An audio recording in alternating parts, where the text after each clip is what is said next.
pós-graduação para fazer esse importante seminário para a nossa comunidade científica e acadêmica. Muito obrigada. Eu gostaria de informar que a professora fará, então, a apresentação de em torno de 30 a 40 minutos e depois nós abriremos para perguntas. Essas perguntas, elas devem ser realizadas no botão perguntas à esquerda e ao final da apresentação da professora Lili, eu, como moderadora, farei as perguntas que aparecerem no chat para a gente, tá certo? Nós já temos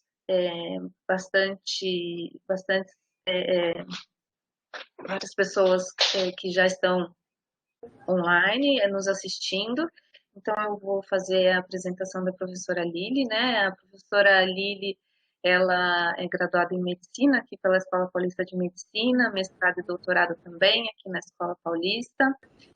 Ela hoje é professora associada da disciplina de Infectologia Pediátrica do Departamento de Pediatria aqui da Universidade Federal de São Paulo, né? Ela é também coordenadora do Centro de Referência para Imunobiológicos Especiais da Universidade Federal de São Paulo, CRIE.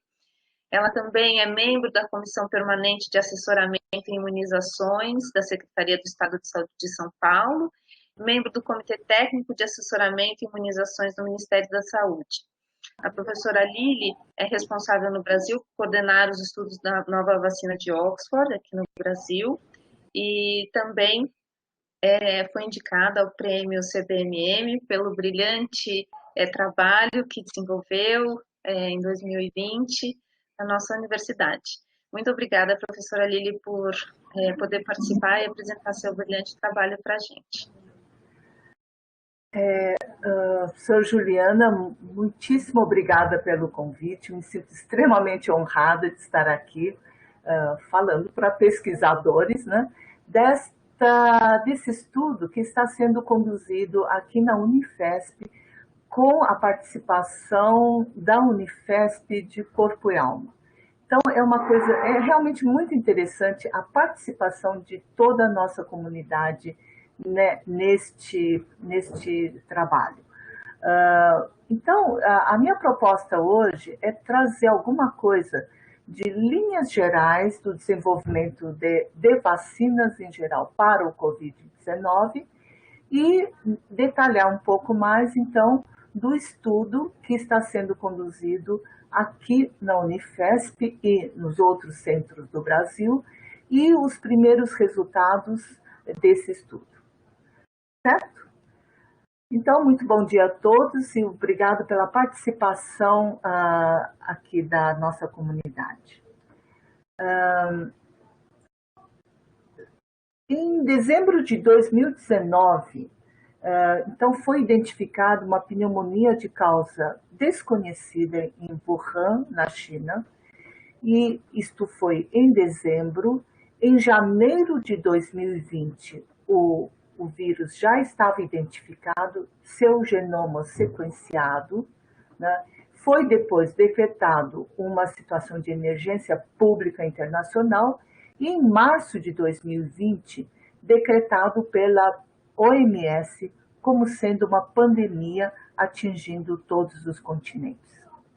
Então, em dia 11 de março de 2020, quando foi decretada a pandemia, nós tínhamos no mundo 118 mil casos da doença e acumulados 4 mil óbitos em 11 de março de 2020. Daqui a pouco, 4 mil óbitos é o que o Brasil terá por dia se a coisa continuar nesse ritmo, tá? Então, o que acontece? Um ano depois, de 11 de março de 2020, nós já temos mais de 2,5 milhões de óbitos por Covid-19. Então, apesar de já conhecer o vírus, o agente, de tomar todas as medidas que nós conhecemos até hoje, ainda assim a doença avança de uma forma impressionante. Então, o que fazer, né? Talvez, eu acho que será assim, é a necessidade de desenvolvimento de vacinas. O que historicamente combateu as epidemias, né? São as vacinas. Vacina para sarampo, vacina para varicela, vacina para... Né? Então, são as vacinas, a prevenção da doença.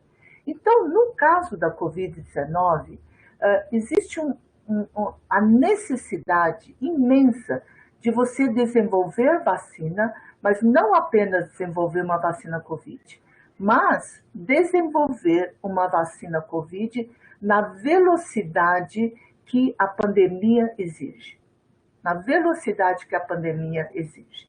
Então, nós temos que fazer o desenvolvimento e fazer na velocidade ser mais rápido do que o vírus, né? Então, desta forma, qual que é a principal diferença entre o desenvolvimento de uma vacina tradicional, que leva anos, né, e o desenvolvimento durante uma pandemia, desenvolvimento de uma vacina para uma pandemia? Então, relembrando aqui para todos nós pesquisadores, nós temos classicamente estudos de fase pré-clínicos, né? Estudos fase pré-clínicos, e depois, se isto avança, né, nós vamos para estudos de fase 1, fase 2 e fase 3, que todos nós aqui conhecemos, né? Numa pandemia, o que acontece? A gente tem estudos pré-clínicos e depois você começa a combinar as várias fases. Então, a gente não espera terminar uma fase 1 para ir na fase 2. O que nós temos? Nós temos uma combinação de fases, então fase 1 e 2, fase 2 e 3, fase 2 e 3 e assim por diante, para diminuir o tempo, né? E conseguir com isto avançar mais na velocidade de desenvolvimento de uma vacina. Então, classicamente, aqui ilustrando, nós temos na fase pré-clínica testes in vitro, testes em modelo animal, né, que podem levar vários anos, né, e depois a fase 1 de segurança, né, em pequeno número de participantes, fase 2 já em centenas de participantes, né, em número maior de participantes, onde você vê a dosagem, a segurança, imunogenicidade, etc., para ir na fase 3 com um número grande de participantes e ver realmente se a vacina vai funcionar, a eficácia, a segurança, imunogenicidade num número grande de pacientes. Para depois da fase 3, se aprovada, ela pode então ter o seu licenciamento ou seu registro, né? E assim, quando utilizada em larga escala na população, nós temos estudos de fase 4, onde você vai monitorar especialmente os eventos adversos mais raros, né, que precisam ser aplicados num número grande de participantes, né? Então, nós temos então estas fases. O que acontece normalmente? Normalmente, estas fases levam pré-clínicas 5, 10 anos, 3 anos, 3 anos.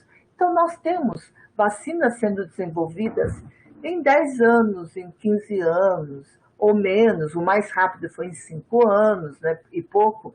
Isto em um ritmo normal. Para o caso de SARS-CoV-2, o que nós estamos fazendo? Várias etapas simultaneamente. E com isto, a gente conseguiu reduzir o tempo de desenvolvimento da vacina. Então, desde a identificação do agente, em janeiro de 2020, tá, o licenciamento da primeira vacina foi em dezembro de 2020. Então, em um ano, em tempo recorde, nós colocamos uma vacina em uso para o público.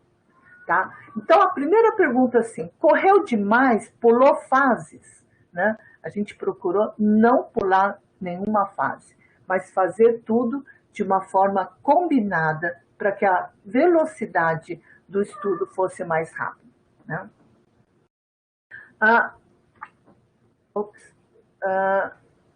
Hoje, né, isto foi dado, a OMS periodicamente coloca número de vacinas candidatas. Então, veja, só para esta pandemia, nós temos 260 vacinas candidatas, né? A maioria em fase pré-clínica, né? E hoje nós temos 74 vacinas fase clínica, e destas, 15 na fase 3, que é aquela última fase pré-licenciamento, né? E 4 já licenciados e com estudos de fase 4. Né?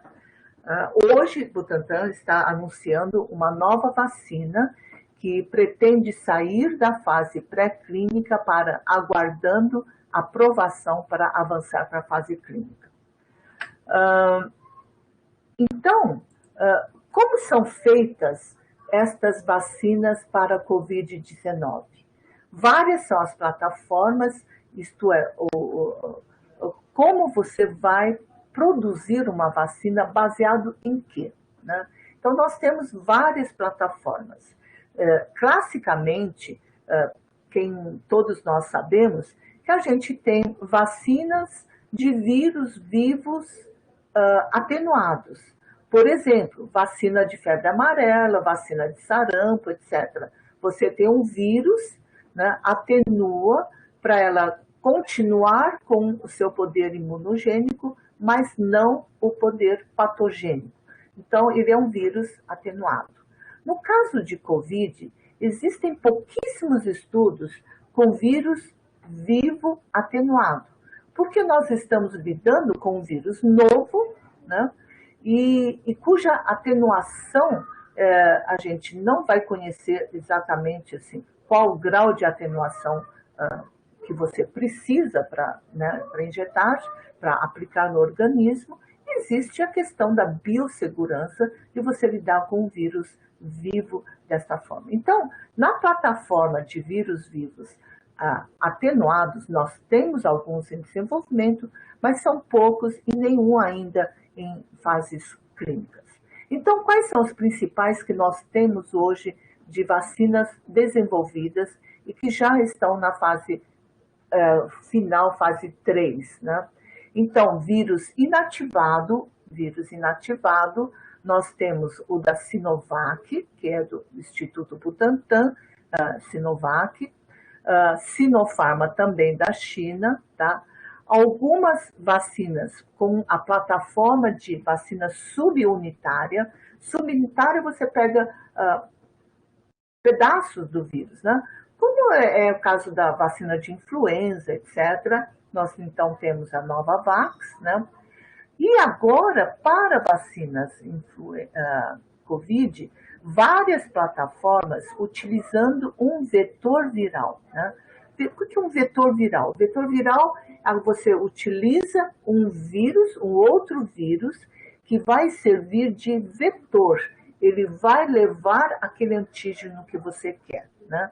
E geralmente são vírus que não causam doença, né, no homem, né? Que não causam, no máximo, uma doença leve, né? E que são estáveis e conseguem levar alguma coisa, um antígeno dentro, para usar, né?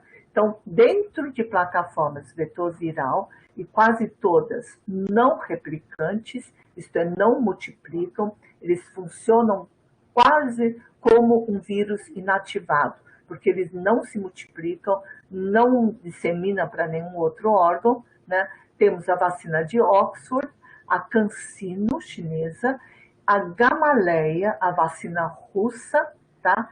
E a vacina da Janssen, que também utiliza um adenovírus. Então, a Oxford utiliza um adenovírus chimpanzé, a CanSino adenovírus 5, a Gamaleya russa utiliza 2 adenovírus, um 26 na primeira dose e na segunda dose o adenovírus 5. E a vacina Janssen, que foi recentemente licenciada em outros países, tá? A Janssen a adenovírus 26. E as de base de ácidos nucleicos, as genéticas, a Moderna e a Pfizer-BioNTech, utilizam o RNA mensageiros. Nós podemos ver aqui que quase todas utilizam 2 doses como o esquema vacinal, né? A Janssen também começou estudando com 2 doses e viu que aqui com 1 dose ela já é eficaz na proteção. Então, a vacina Janssen foi então aprovada para uso emergencial com 1 dose apenas. Mas a maioria aqui com 2 doses como seu esquema de aplicação. A outra coisa é, entre essas vacinas todas de vírus de fase 3, o que chama a atenção, muitas dessas vacinas que eu sinalizei em vermelho, têm o seu estudo clínico desenvolvido aqui no Brasil, né? Então, destas nós temos a Butantan, estudo realizado, fase 3 realizado Butantan aqui no Brasil, da Oxford AstraZeneca, né, desenvolvido aqui no Brasil, coordenação Unifesp, a Janssen, desenvolvida no Brasil, e a Pfizer-BioNTech, desenvolvida aqui com estudos aqui no Brasil. Então, isso aqui é um outro dado que chama a atenção, a quantidade de estudos que vieram para o Brasil. Então, resumindo, nós temos, então, várias plataformas de nucleotídeo inativadas, atenuadas, que a gente já falou da dificuldade, subunidades, vetores virais, e todas essas vacinas têm como objetivo neutralizar o anticorpo, o spike do coronavírus, que é essa estrutura aqui, né, o spike. No spike é que faz a adesão na célula, que ele se adere ao receptor ACE2, né, para entrada na célula. Então, o que as vacinas todas fazem, né? Tem como objetivo induzir formação de anticorpos neutralizantes contra a proteína spike. Assim, de todas essas, a gente deu uma passada geral, né? E nós vamos deter mais, então, a vacina de vetor viral da Universidade de Oxford, né? Então, quando se identificou que o agente dessa nova pneumonia que surgiu, primeiro identificado em Wuhan, era um coronavírus, nós estávamos frente porque coronavírus geralmente são vírus, né, sem pouca expressão clínica para nós, né? E nós tínhamos, então, dois coronavírus, o primeiro SARS-CoV, de 2002, né? E depois o MERS, 10 anos depois, o MERS-CoV do Oriente Médio, que causaram doenças graves com alta letalidade no homem. Aí surgiu agora o SARS-CoV, né, o vírus SARS-CoV, o coronavírus, e batizado de SARS-CoV-2 pela sua semelhança com o SARS-CoV, o primeiro SARS-CoV, né? Então, quando ele foi identificado, o SARS-CoV-2, a Universidade de Oxford já estava desenvolvendo estudos contra o MERS-CoV, né? Então, muita coisa já tinha sido estudado com o MERS-CoV, com este outro coronavírus. Então, o que aconteceu? Você muda, com a mesma plataforma, usa um outro coronavírus. Isto que ocorreu com os estudos de coronavírus, as vacinas para Covid. Então, não é que você pulou etapas, mas havia muito conhecimento acumulado que a ciência já mostrou, e tudo isso foi utilizado para o desenvolvimento das vacinas Covid, né? Então, qual que foi a plataforma, né? Então, o vetor viral adenovírus, O adenovírus humano é um vetor que foi usado já para vacinas para malária, HIV, ebola, etc., né? que funcionou tudo. Né? E a infecção por adenovírus humano é uma infecção muito disseminada, né? Frequente. E muitas pessoas já podem ter anticorpos contra o adenovírus humano. Né? Então, pensando nisso, é que se optou por um adenovírus símil. Né? O adenovírus símil é um adenovírus que não causa doença no homem. Ele é um adenovírus de resfriado comum. Né? E muito pouca gente tem anticorpos contra o adenovírus símil. Isto numa pesquisa feita em várias populações do mundo, diferentes grupos, né? E pouca gente tem anticorpos contra adenovírus símil. Né? Daí a ideia, então, da Universidade de Oxford, né? O nome primeiro é Shadox, né? De usar um adenovírus símil, adenovírus de chimpanzé modificado, não replicante. Você pega o adenovírus de chimpanzé, tira o gene E de replicação e ele se torna um adenovírus deficiente na replicação, não replicante. Insere um código, né, o que vai codificar a proteína de espícula, né, o spike, né, e isto é injetado, né, e vai induzir a formação de anticorpos que vão bloquear a entrada, a adesão do coronavírus ao receptor conversor de angiotensina 2 aqui, a ACE2. Então, assim o vírus não entra e é isso que se pretende fazer. Então, o que nós temos de estudos já desta vacina? Estudos pré-clínicos, né, da vacina Shadox mostraram em estudos em animais que ela é imunogênica e com uma ou com 2 doses, que o primato, o macaco vacinado tem proteção contra o coronavírus na infecção. O macaco vacinado, se você faz um estímulo grande com o patógeno, né, então encharca ele de SARS-CoV-2 intranasal, intratraqueal, intraocular, né, várias, né, encharca ele, infecta e ele não tem pneumonia. Né? Então, protege contra a pneumonia. A outra coisa é a distribuição. Então, você injeta, ele fica no local injetado e não espalha pelos diversos órgãos, o que o torna bastante seguro. Né? E passou por todas as análises de toxicidade.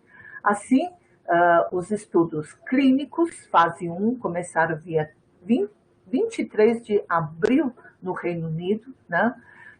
Entre grupo adultos saudáveis de 18 a 55 anos, né? Depois expandiu faixa etária para até 69, depois até 70, e agora, esse ano, começamos a fazer estudos em crianças e adolescentes. Tá? Então, estudo fase 2 e 3, e quando foi para a fase 3, o primeiro país para onde veio o estudo da Oxford AstraZeneca foi o Brasil. Tá? Então, o estudo foi aprovado pela Anvisa no dia 2 de junho. Né? Por que o Brasil? Né? Porque o Brasil tem tradição na área de vacinação, o Brasil tem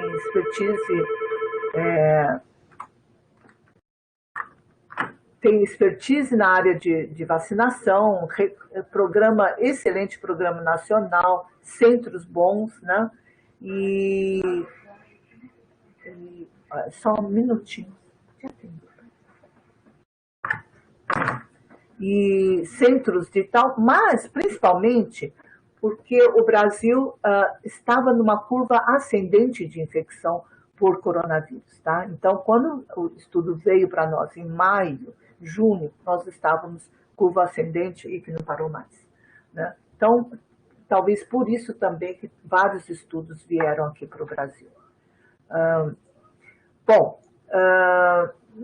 Plano de Desenvolvimento Global da Vacina, 50 mil, hoje 60 mil participantes, né?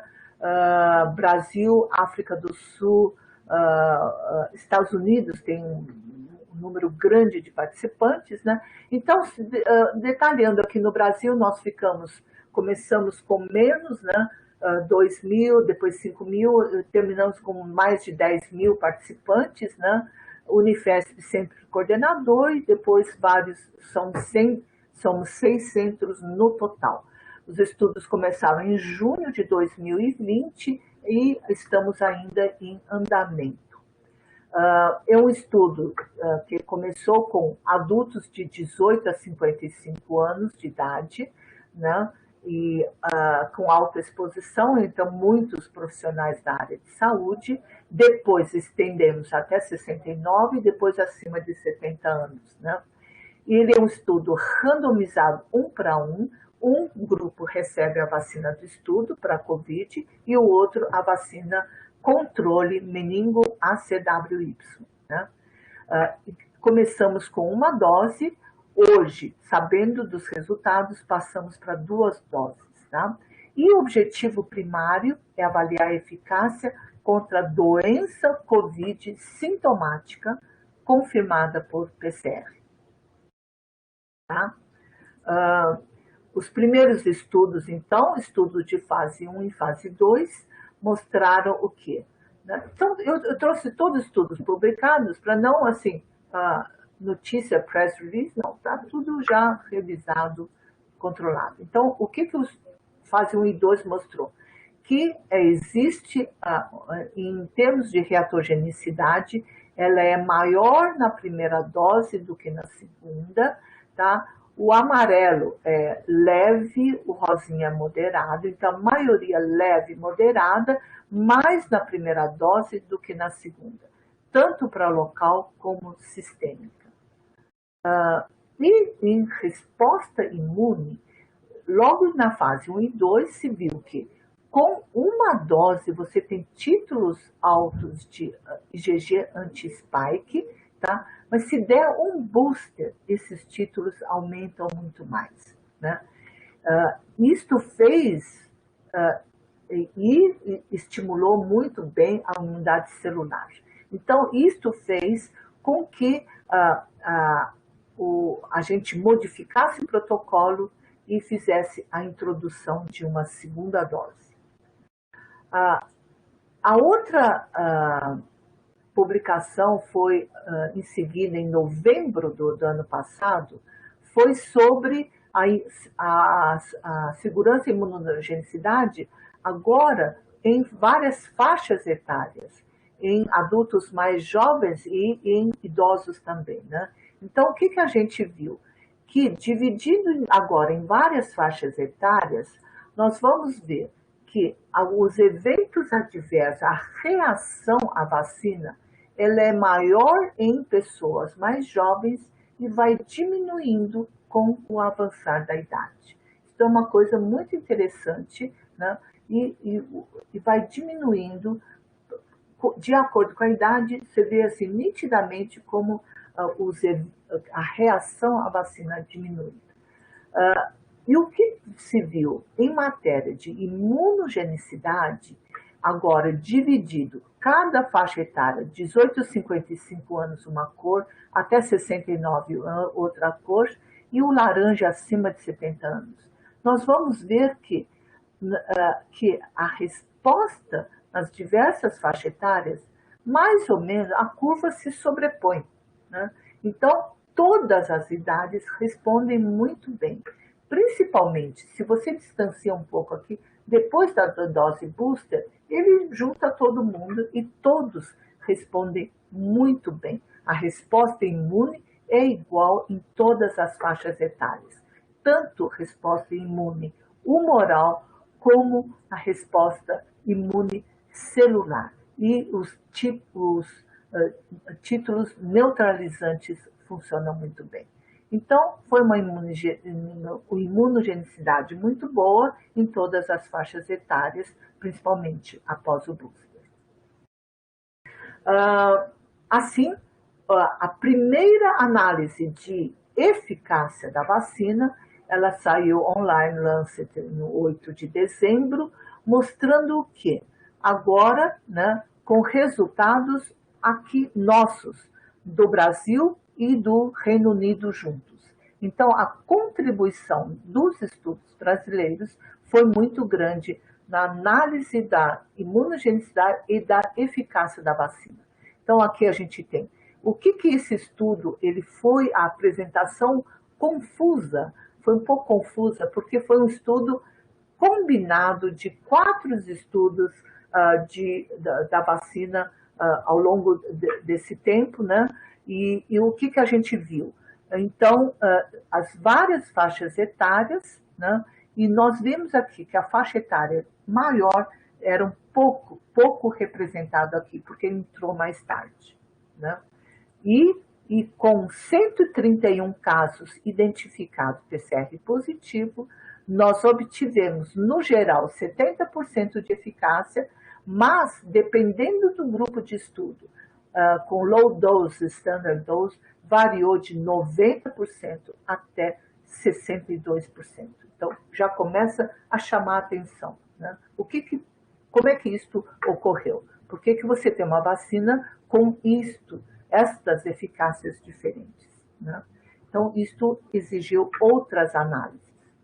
Assim, o que desde o início se viu na primeira análise interina? Que todos os casos de internação e doença grave ocorreram no grupo controle meningo-ACWY. Esses 2 casos foram indivíduos que foram hospitalizados, tiveram doença grave, no dia depois da vacina ou em 10 dias depois. Então, são 2 casos que não teve tempo de ter uma ação da vacina, tá? E se viu que todos os casos graves internados ocorreram no grupo placebo, nenhuma pessoa vacinada foi internada.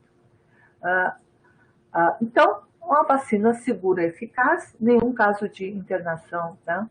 A outra segunda análise interina, que era pré-print, agora já está publicada no Lancet esse mês, né? A segunda análise interina. Então, a segunda análise interina, já com 332 casos, né, 3 vezes mais de casos PCR identificados, mostrou eficácia geral de 66%, né?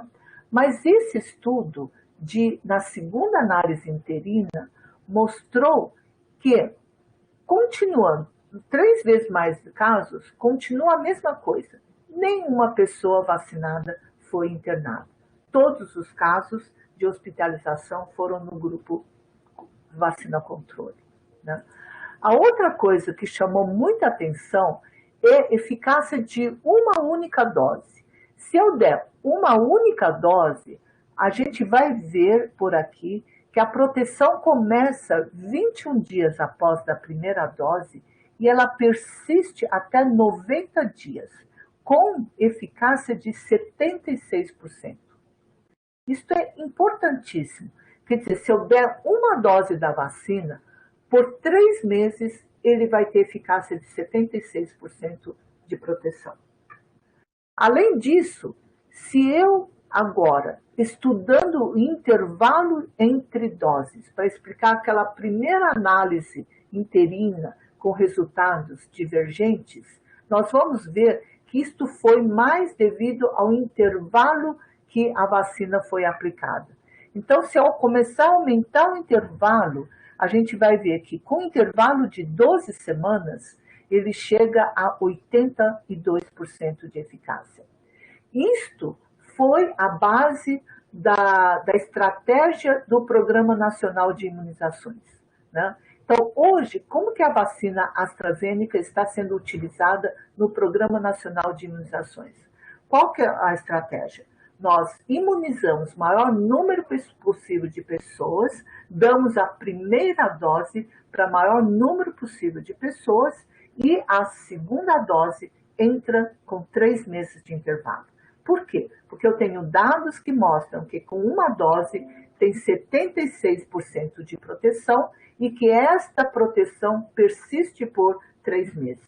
Eu tenho a segurança que a pessoa está protegida por 3 meses, aí a gente entra com segunda dose para dar uma proteção maior e sustentada, com a maior duração, tá? Foi assim que ela foi utilizada. Eventos adversos que circularam aqui na mídia de uma forma assim intensa, nós passamos o primeiro ano passado com eventos neuroinflamatórios, mielite, etc., e que depois MHRA, analisando tudo isso, viu que não havia relação causal estabelecida.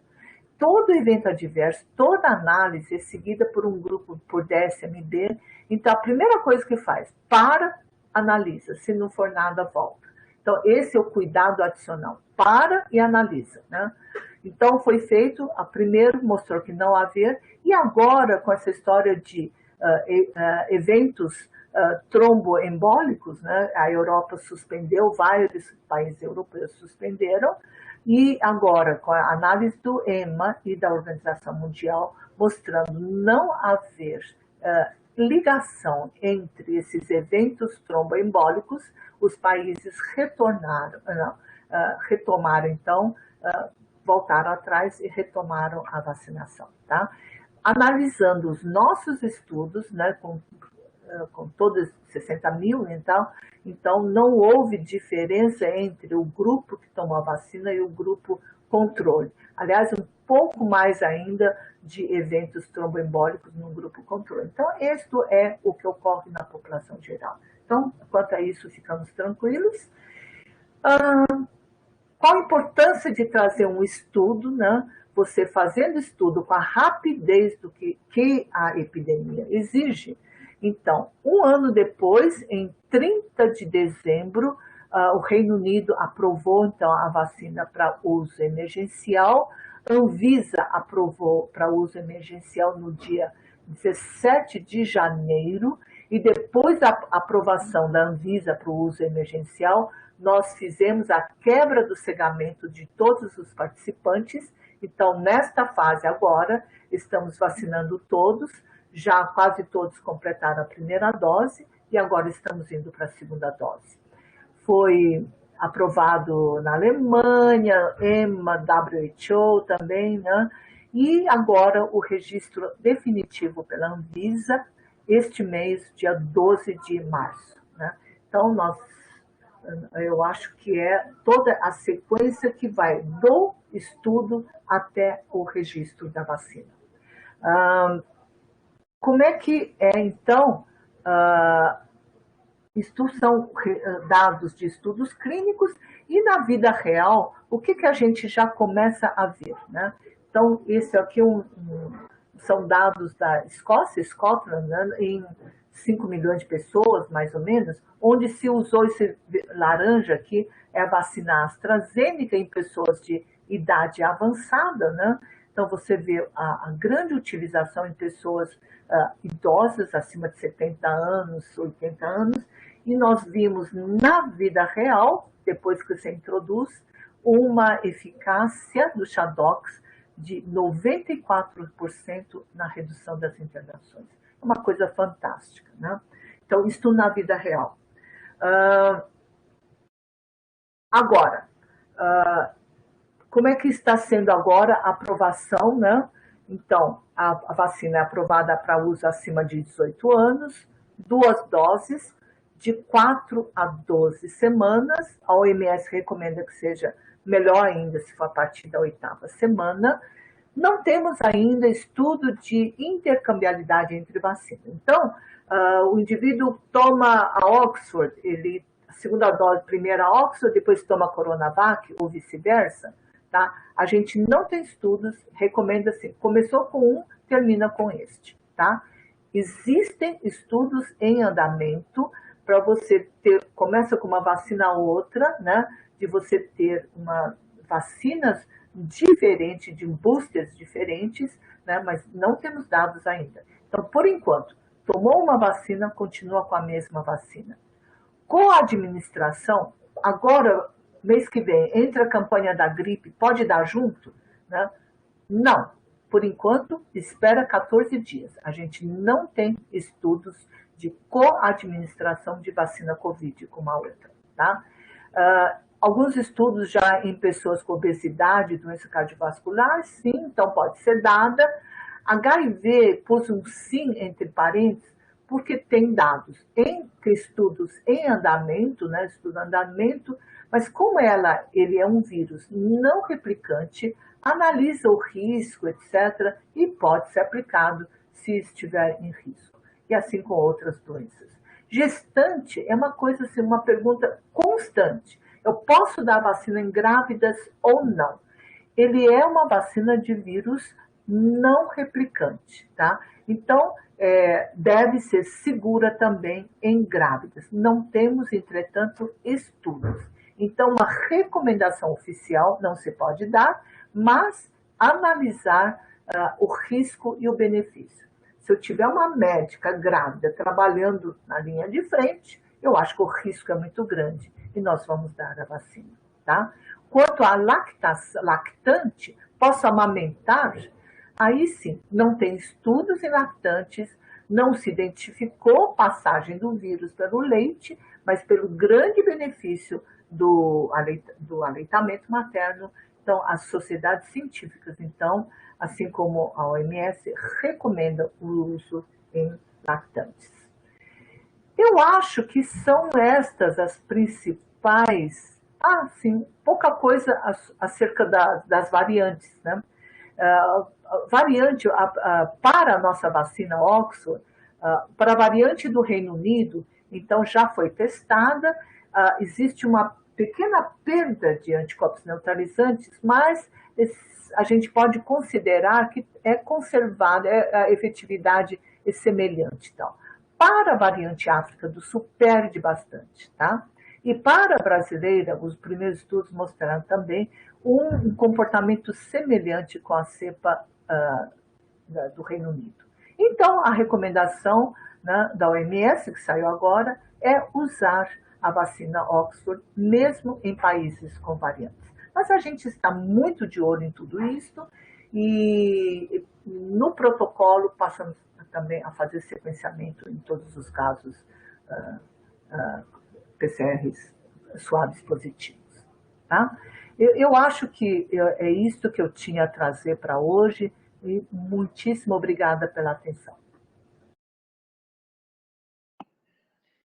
Muito obrigada, professora Lili, pelo seu brilhante seminário. Nós temos algumas perguntas. Eu vou ler as perguntas que a gente recebeu aqui no chat.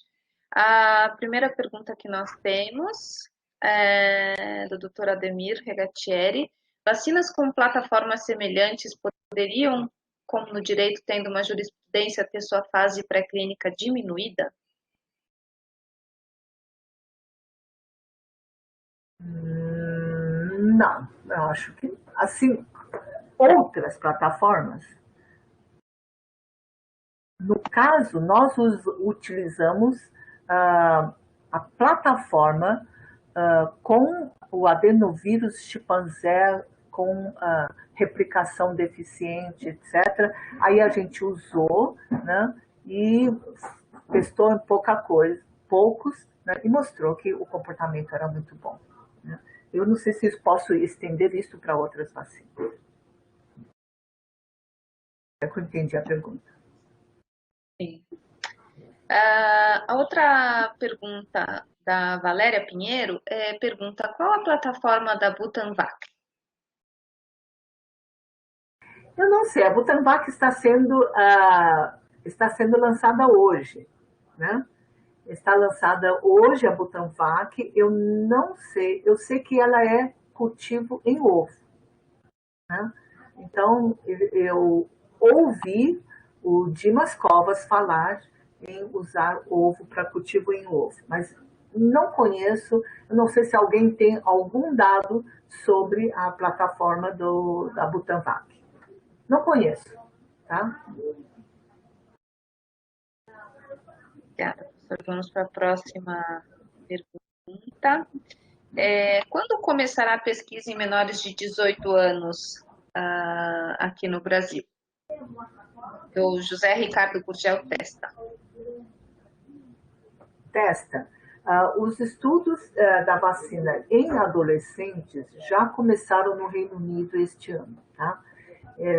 A vacina é licenciada até 18, a partir de 18 anos. Então, lá no Reino Unido, já tem um grupo pequeno começando com estudos de fase 2, tá? em adolescentes. Nós estamos em conversações, né, de trazer a vacina para o Brasil, os estudos em Brasil, talvez em maio, alguma coisa assim, a gente possa ter aqui, os estudos aqui no Brasil. Então, vai ser assim, você começa com adolescentes, né? E aí vai diminuindo a faixa etária. Certo. Mais uma pergunta do Testa. Quando seria necessário reforço para essa vacina? Então, aí é outro dado importante, né? Por isso que a gente fala para todos os participantes, mesmo após o descegamento, por favor, continue atendendo suas visitas. Porque só assim a gente vai ter dados de persistência de anticorpos, né? Porque eles foram vacinados e eu estou seguindo com o tempo a persistência de anticorpos. E também a eficácia, porque a gente continua fazendo vigilância dos casos de Covid, né? Então tem que continuar. O que eu sei até hoje? Como a gente mostrou, no Reino Unido, os estudos começaram em abril. Então, muito em breve, nós já vamos ter dados de 1 ano de seguimento, né? Então, acho que aí a gente já pode, já nós vamos ter dados de 1 ano de seguimento. E podemos, então, já dar alguma informação sobre a persistência da proteção dos anticorpos e da imunidade celular e se há necessidade de fazer doses de reforço, tá? Mas estamos atentos, então, os participantes do estudo também, né, todo mundo atento, então nós vamos ter em breve se há necessidade ou não de fazer doses de reforço. Ótimo. Agora uma pergunta de Shelza Gonçalves. Gostaria de agradecer a apresentação e perguntar 2 coisas. Atualmente, não sabemos por quanto tempo manteremos a imunidade após a vacinação. Como estão os estudos em relação a isso? Qual a porcentagem que atinge para que se pense em repetir a vacina? Muito obrigada. Eu acho que é a mesma pergunta, né? A gente não tem dados, mas a gente está pronta para fazer dose de reforço se necessário, tá? E o estudo tem este segmento justamente para isso, né? Para ver segurança a longo prazo e também ver a persistência da proteção com o passar do tempo. Tá ótimo. Danilo Vieira perguntou também quanto tempo dura a imunidade após a segunda dose, então é a mesma pergunta. Mauro Guerra, muito obrigada, professora Lili. Noêmia também, Silveira, muito obrigada. Renato Mortara pergunta: quem tomou 2 doses da Coronavac pode tomar a vacina da gripe nesta fase de imunização? Então, quem tomou 2 doses da Coronavac ou da Oxford, né, deve aguardar pelo menos 15 dias, 14 dias, 2 semanas para tomar a vacina de gripe. A campanha começa agora, dia 12 de abril, né? E este ano a campanha não começa vacinando os idosos, justamente para fazer um intervalo entre a vacina Covid para idoso, que está em andamento, né? E ter um tempo com esse intervalo. Então, este ano, começa vacinando as crianças, né? Para a gente ter do ponto de vista operacional, este intervalo entre uma vacina Covid e a vacina influenza. Tá?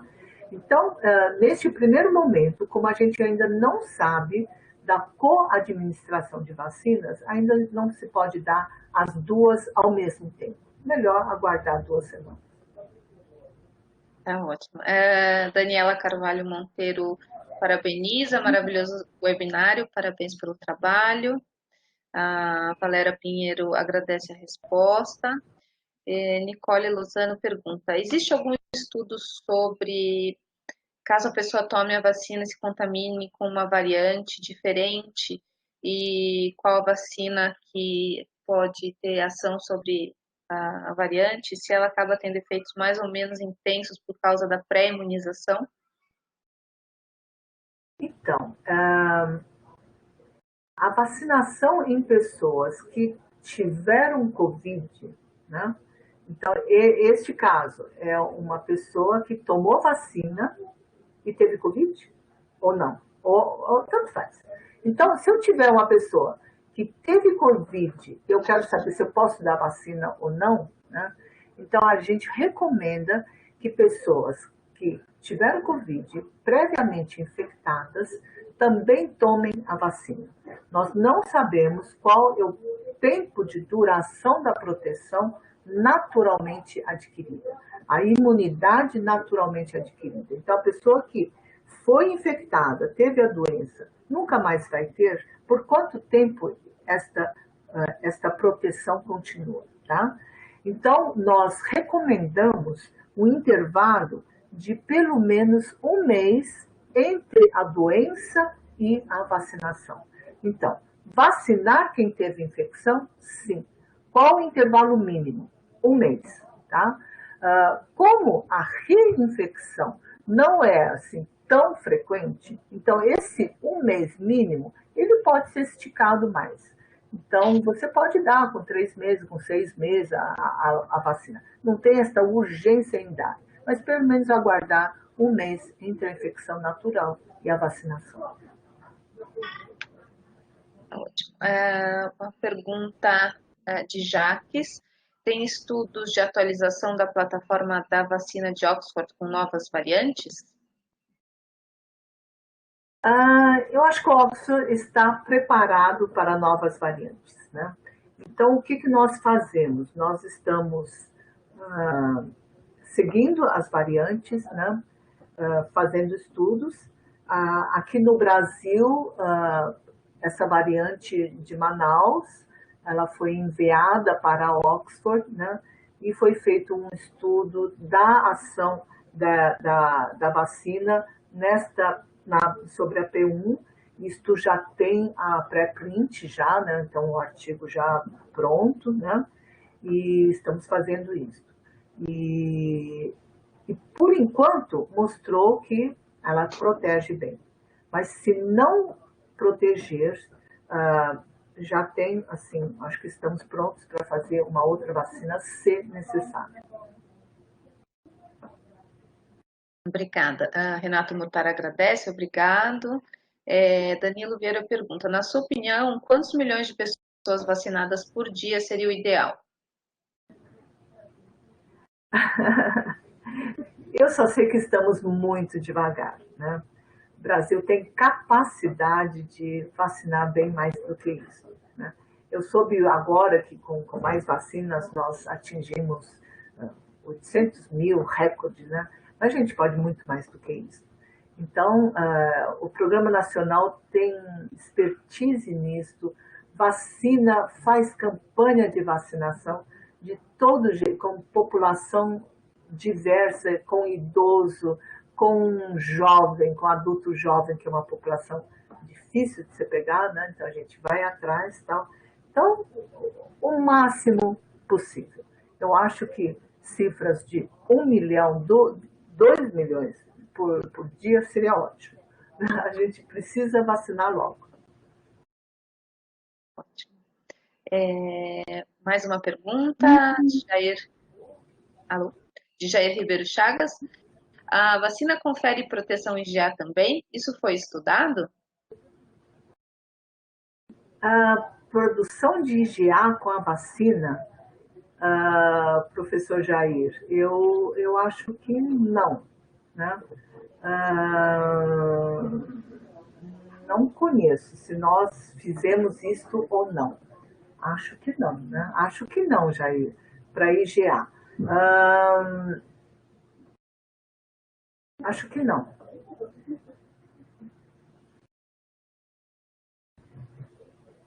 Tá ótimo. Professora, as perguntas aqui no chat encerraram. Alguém mais tem alguma questão? Por favor. Alisson de Jesus pergunta: será possível vacinar o percentual de pessoas necessário para controlar a pandemia até o final do ano? Muito obrigado pela palestra. Eu não sei, porque é tanta coisa envolvida. Porque uma coisa é você ter a vacina e a outra coisa é a vacinação. Então, para isso, tem que ter a vacina, né? A vacina presente e toda a política de vacinação e como fazer isso. E se nós vamos conseguir fazer isso até o final do ano, espero muito que a gente consiga, né? Mas eu não sei avaliar se nós vamos conseguir, depende do andamento das coisas. A Júlia Carnaz pergunta: parabéns, doutora Lili. Qual seria seu recado final para os negacionistas? Como convencê-los? Júlia, eu tenho muita dificuldade em convencer o negacionista, porque eu não entendo como a pessoa pode negar o valor da vacina. Eu realmente não entendo como isso pode acontecer. Porque é tão claro que a vacina tem esse valor imenso. Talvez a coisa mais importante, toda a esperança que nós temos hoje para controlar esta pandemia, né, além de todas as medidas, eu acho que a vacina vai somar demais para este fim. Então, sem dúvida, eu acho que a vacina tem um valor, assim, não tem nem como dizer o contrário. Fora isto, é o que a história mostra, né? Então, você tem todas essas doenças infecciosas que dizimaram a população, não sei o quê, você controlou de que jeito? Com vacina, né? Então, eu acho difícil, nesse momento, entender os negacionistas. Eu prefiro focar no desenvolvimento e trazer uma vacina eficaz para a população. Ótimo. Temos mais uma questão aqui da Nicole. Obrigada, professora, pela resposta, foi bastante informativo, mas acho que não deixei muito claro. No caso, seria se a pessoa se vacinasse e depois da vacinação se infectasse com outra variante, se isso poderia ter alguma correlação com a gravidade dos sintomas. Então, para ele se infectar com outra variante, esta outra variante deve ter feito escape da vacina. Então, a vacina não protegeu, né? Então, precisa ver que variante é esta, né? E se nós temos alguma coisa que possa ser feita contra este variante, não é? Se é uma outra variante, hoje, no momento atual, nós temos vacinas contra a variante original, né? Então, eu não sei qual é a pergunta, qual seria a pergunta? Se Eu acredito que, pelo que eu entendi, se depois de vacinado os sintomas seriam mais leves, se a pessoa se infectasse com outra variante, ou não, não teria sintoma. mesmo com a própria variante, quando você tem o que a gente vê nitidamente no estudo, é assim, pessoas vacinadas têm um quadro clínico muito leve, tá? Costuma ser.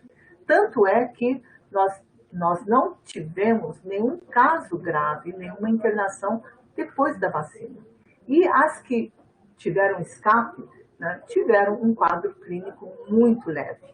Isto é nítido. Você pega uma família, a gente teve exemplos vários aqui, né? Pega uma família e a única pessoa vacinada da família tem um quadro completamente diferente. Ou não teve doença, ou teve uma doença super leve. Tá ótimo. Camila Pereira da Silva pergunta: após a vacinação geral no Brasil, qual seria o período ideal de normalização das atividades? Essa é uma pergunta que muita gente faz. Não dá para normalizar a atividade baseado na vacina, tá? A vacina não vai te dar liberdade para fazer. Então eu tomei vacina, posso partir para as festas, etc. Não é por aí, tá? A gente vai depender muito da situação epidemiológica para dar esta resposta. Mais uma pergunta de Gelsa Gonçalves. Tive um caso familiar, uma tia de 77 anos, que foi vacinada com uma dose e desenvolveu a doença 26 dias após a vacina. E teve a forma grave, e posteriormente óbito. Esses dados têm sido acompanhados na população em geral?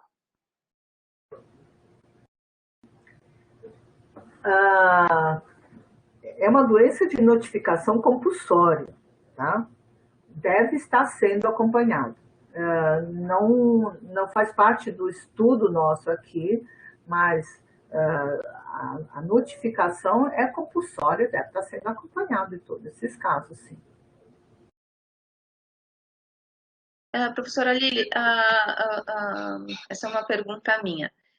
Os sintomas são muito mais leves na Oxford. E isso também se observa na Coronavac. Os resultados são semelhantes dos indivíduos vacinados Oxford e vacinados Coronavac? Juliana, deve ser. Eu não tenho muito conhecimento das publicações da Coronavac, tá? Não tenho dados de... A gente tem dados do que a imprensa diz, né? Mas assim, de publicações eu não tenho muito dados, então eu não sei te responder. Vamos ver aqui, tem mais uma pergunta da professora Rosana. Puxa, já é possível falar sobre sequelas em vacinados que apresentam casos leves? São mais leves? Existem? Deixam de existir? De sequelas em pacientes vacinados? Isso. Já é possível falar sobre sequelas em vacinados que apresentaram casos leves? São mais leves? Existem ou deixam de existir? Eu não tenho esse dado, tá? Não tenho esse dado de sequela de sintomas em pessoas vacinadas, né? A gente não tem isso. Nós acompanhamos todos os vacinados, né? E eu não tenho dados de que esses vacinados tenham ficado com sequelas, né?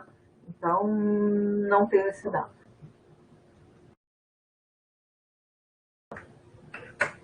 Tá Tá bem? ótimo. Professora Lili, agora já, já até passamos um pouquinho o Passamos? horário. Eu agradeço imensamente pela sua disponibilidade, pelo brilhante seminário, pelo brilhante trabalho. Muito obrigada em nome de toda a comunidade, em nome da Pró-Reitoria de Pós-Graduação. Muito obrigada, professora.